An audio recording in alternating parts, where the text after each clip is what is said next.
আর একটা সুখবর দিই,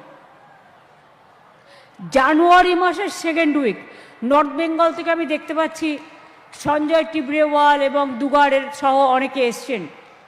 মহাকাল মন্দিরের শিলান্যাস হবে, জমি কিন্তু আমি দেখে নিয়েছি, রেডি করে দিয়েছি, পুজোর দিনও আমি মনে মনে ঠিক করে নিয়েছি।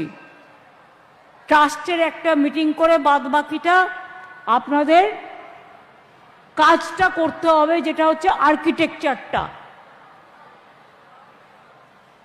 টাকাও জোগাড় হয়ে গেছে, আমি বাজে কথা কম বলি। এই যে দুর্গা মন্দিরের ট্রাস্ট ইতিমধ্যেই যা টাকা জমা পড়েছে তাতে আমার মায়ের মূর্তির দাম উঠে গেছে। বাদ বাকি হিটকো থেকেও খরচা করতে হবে, ইনফ্রাস্ট্রাকচার, কালচার। আমাদের 250-300 কোটি টাকা নানা রকম সাংস্কৃতিক অনুষ্ঠান, ইনফ্রাস্ট্রাকচার, ট্রান্সপোর্ট, কার পার্কিং, এগুলো তৈরি করতে হবে।